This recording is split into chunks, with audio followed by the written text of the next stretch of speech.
ಇನ್ನು ಮುಂದೆ ನಿಮ್ಮ ನೆಚ್ಚಿನ ಧಾರಾವಾಹಿಗಳ ಫುಲ್ ಎಪಿಸೋಡ್ಗಳು ಸನ್ ನೆಕ್ಸ್ಟ್ ಆಪ್ನಲ್ಲಿ ಮಾತ್ರ.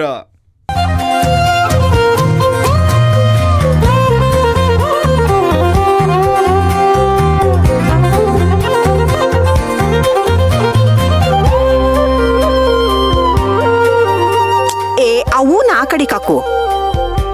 ಆ ಕಡೆ ಇಲ್ಲ. ಹಾ ಚೆನ್ನಾಗಿದೆ.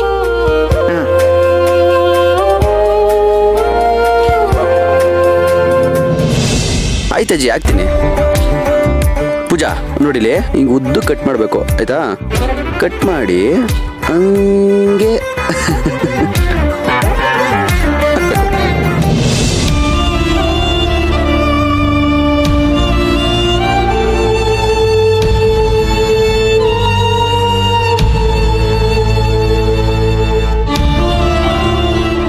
ಅಮ್ಮ, ನೀನಂತೂ ನನ್ನ ಜೊತೆ ಇಲ್ಲ. ಕಡೆ ಪಕ್ಷ ನಿನ್ ನೆನ್ಕಳ್ನಾದ್ರೂ ನನ್ನ ಜೊತೆ ಬಿಟ್ಟೋಗಿದ್ಯಲ್ಲ. ಈ ಸೀರೆ ಉಟ್ಕೊಂಡು ತಲೆ ತುಂಬಾ ಹೂ ಮುಟ್ಕೊಂಡು ಅದೆಷ್ಟು ಚೆನ್ನಾಗಿ ಕಾಣಿಸ್ತಿದ್ದೆ. ನನ್ನ ಜೊತೆ ನೀನಿರ್ಬೇಕಾಗಿತ್ತಮ್ಮ. ನಿನ್ನ ತುಂಬಾ ಮಿಸ್ ಮಾಡ್ಕೊಳ್ತಾ ಇದ್ದೀನಿ. ಆದ್ರೆ ನಿನ್ ತಂಗಿ ನಾನು ಯಾವತ್ತೂ ಅಮ್ಮ ಅಂತ ಒಪ್ಕೊಳ್ಳೋದಕ್ಕೆ ಸಾಧ್ಯ ಇಲ್ಲಮ್ಮ.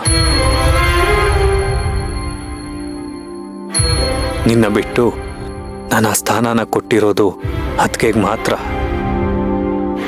ನೀನು ಈ ಸೀರೆನ ಪ್ರತಿ ಯುಗಾದಿಗೂ ಹೊಸ ಬಟ್ಟೆ ಹಾಕೊಳ್ಳೋಕ್ ಮುಂಚೆ ಇದನ್ನ ಉಟ್ಕೊಳ್ತಾ ಇದ್ದೆ.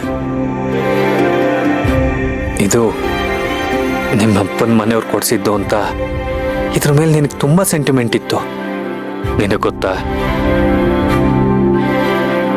ನಾನು ಯಾವಾಗ್ಲೂ ನಿನ್ನ ಹಿಂದೆನೆ ಸುತ್ತಾ ಇದ್ದೆ. ನೀನ್ ಮಾಡಿದ ಒಬ್ಬಟ್ಟು ತಿಂದು ಒಂದೊಂದ್ಸಲ ಈ ಸೀರೆ ಹಂಚಿಗೆ ಒರೆಸೋದಕ್ಕೆ ಹೋಗ್ಬಿಡ್ತಿದ್ದೆ. ಆಗ ನೀನು ನನ್ನ ಮೇಲೆ ಎಷ್ಟು ಕೋಪ ಮಾಡ್ಕೊಳ್ತಿದ್ದೆ. ಎಷ್ಟೇ ಕೋಪ ಬಂದರೂ ಈ ಮಗನ ಮೇಲೆ ಯಾವತ್ತೂ ಕೈ ಮಾಡ್ತಿರ್ಲಿಲ್ಲ. ಪ್ರೀತಿಯಿಂದ ಗದರ್ತಾ ಇದ್ದೆ ಅಷ್ಟೇ. ಈಗಲೂ ಆ ಪ್ರತಿಯೊಂದು ಕ್ಷಣನೂ ನನ್ನ ಕಣ್ಮುಂದೆ ಇದೆ ಅಮ್ಮ. ಅವತ್ತು ನೀನು ಮಾಡಿಕೊಟ್ಟು ಒಬ್ಬಟ್ಟಿನ ರುಚಿ ಇನ್ನು ನನ್ನ ನಾಲ್ಗೆ ಮೇಲೆ ಇದೆ ಅಂತ ಅನ್ನಿಸ್ತಿದೆ ಅಮ್ಮ. ಮನೆ ತುಂಬ ಜನ ಇದ್ರು ಒಬ್ಬ ವ್ಯಕ್ತಿಗೆ ತಾಯಿ ಇಲ್ಲ ಅಂದ್ರೆ ಅವನ ಅನಾಥನೇ ಅಲ್ವಮ್ಮ. ನನಗಂತೂ ಯಾರೂ ಇಲ್ಲ.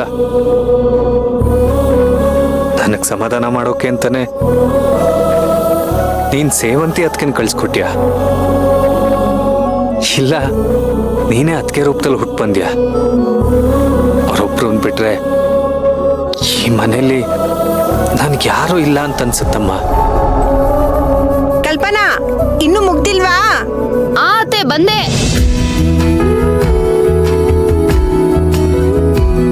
ಎಲ್ಲ ಅರ್ಧಂಬರ್ಧ ಮಾಡೋಗ್ತಾರೆ.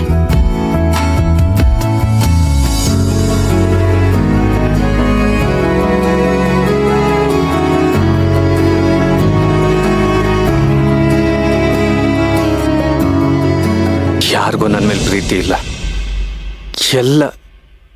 ಎಲ್ಲ ಸ್ವಾರ್ಥಿಗಳೇ ಅಂತ ಅನ್ಸುತ್ತೆ. ಎಲ್ರಿಗೂ ಹಬ್ಬದ ಸಂಭ್ರಮ, ಆದ್ರೆ ನನಗೆ ಅನಾಥ ಪ್ರಜ್ಞೆ ಕಾಡ್ತಿದೆ ಅಮ್ಮ. ಈ ಒಂದು ದಿನ ಆದ್ರೂ ನಿನ್ನ ಜೊತೆ ಇರ್ಬೇಕಾಗಿತ್ತಮ್ಮ, ಇರ್ಬೇಕಾಗಿತ್ತು.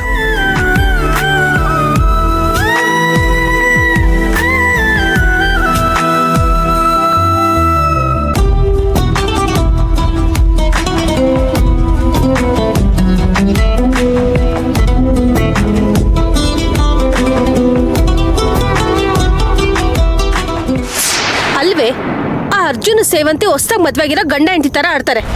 ಹೊಸ್ದಾಗ್ ಮದ್ವೆಗಿರೋ ನೀವಿಬ್ರು ಒಳ್ಳೆ ಗೂಬೆಗಳ ತರ ಆಡ್ತೀರಾ. ಚಿಕ್ಕಿ, ಉರಿಯೋ ಬೆಂಕಿ ತುಪ್ಪ ಸುರಿಬೇಡಿ, ಸ್ವಲ್ಪ ಸುಮ್ಮನೆ ಇರ್ತೀರಾ? ಯಾಕೋ ನಿನ್ನ ಹಸಿವೆ ಖರಾಬ್ ಆಗಿದೆ ಕಡೆ. ಬೆಳಗ್ಗೆಯಿಂದ ಅವಳ ಸಂಭ್ರಮನ ನನ್ನ ಕೈಲಿ ನೋಡಕ್ ಆಗ್ತಿಲ್ಲ. ಬೆಳಿಗ್ಗೆ ಮಾತ್ರ ಅಲ್ಲ, ರಾತ್ರಿಯಿಂದಾನೇ ಶುರು ಆಗೋಯ್ತು ಅವರಿಬ್ರು ಜೂಟಾಟ. ಪ್ರಿಯಾ, ಇದನ್ನೆಲ್ಲ ನೋಡ್ಕೊಂಡು ನೀನ್ ಹೇಗೆ ಇದೆಯಾ? ನಿನ್ಗೇನು ಅನ್ನಿಸ್ತಾ ಇಲ್ವಾ? ಏನಾದ್ರೂ ಮಾಡು. ಆ ದರಿದ್ರದವಳು ಬೆಳ್ಳಿ ಅಂತ ಬಾಡಿ ಲೋಷನ್ ಹಾಕ್ದೆ. ಅವಳು ಹೋಗಿ ಅರ್ಜುನ್ ಕೈಯಲ್ಲೇ ಬಿದ್ಲು. ಗಂಡ ಹೆಂಡತಿ ಇಬ್ರು ರೋಮ್ಯಾನ್ಸ್ ಶುರು ಹಚ್ಕೊಂಡ್ರು. ನಾನ್ ಏನೇ ಮಾಡಕ್ ಹೋದ್ರು ಅದರಿಂದ ಅವ್ರಿಗೆ ಒಳ್ಳೇದೇ ಆಗ್ತಾ ಇದೆ ಅಥವಾ ಅದು ನನ್ಗೆ ರಿವರ್ಸ್ ಹೊಡಿಯತ್ತೆ. ಅವ್ರ ಟೈಮು ಚೆನ್ನಾಗಿದೆ ಅಂತ ಅನ್ಸುತ್ತೆ ಚಿಕ್ಕಿ. ಅಯ್ಯೋ ಸುಮ್ನಿರೆ ಸಾಕು. ಅವಳ ಟೈಮ್ ಚೆನ್ನಾಗಿದ್ದಿದ್ರೆ ಅವಳಿಗೆ ಯಾಕೆ ಅಬಾರ್ಷನ್ ಆಗ್ತಿತ್ತು? ಅಬಾರ್ಷನ್ ಆಗಿದ್ದಲ್ಲ, ಅಬಾರ್ಷನ್ ಮಾಡಿಸಿದ್ದು.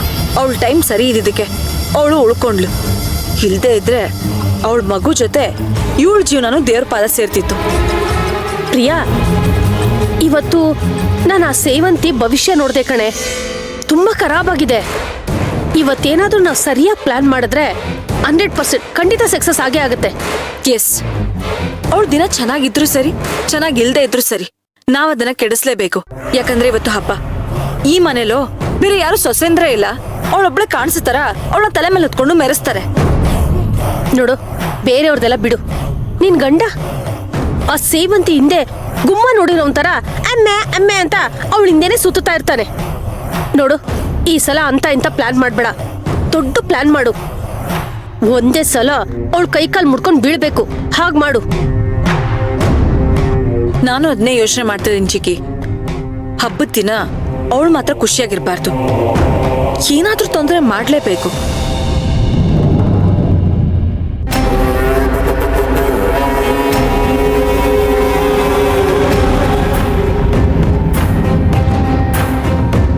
ಪ್ರಿಯಾ, ನನ್ಗೊಂದು ಐಡಿಯಾ ಬಂತು.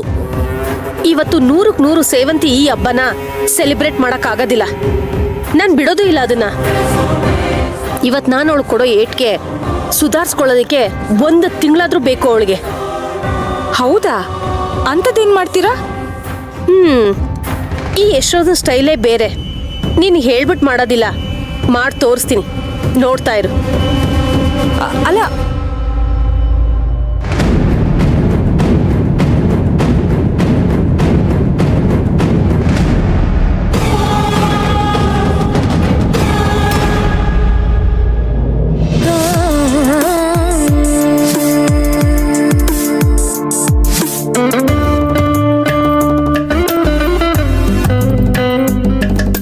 ಸೊಸೆ ಎಲ್ಲ ರೆಡಿನಾ? ಅತ್ತೆ ಎಲ್ಲ ರೆಡಿ. ರೀ, ಅತ್ತೆ ಬಂದ್ರು. ಓಹೋ, ಎಲ್ರು ಬಂದಾಯ್ತಾ? ಎಲ್ರು ಬಂದಾಯ್ತಾ ಅತ್ತೆಯವ್ರೆ? ಹಾ. ಎಲ್ಲಿ ಅರ್ಜುನ? ಅವನೇ ಕಾಣ್ತಾ ಇಲ್ಲ. ಅತ್ತೆ, ನಿಮಗ್ ಗೊತ್ತಿಲ್ವಾ ನನ್ ಮಗಂಗೆ ಎಣ್ಣೆ ಅಂದ್ರೆ ಅಲರ್ಜಿ ಅಂತ?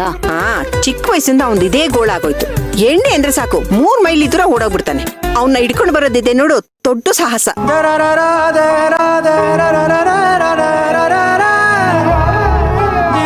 ಎಲ್ಲೋ ಬಚ್ಚಿಟ್ಕೊಂಡು ಕೂತಿರ್ತಾನೆ.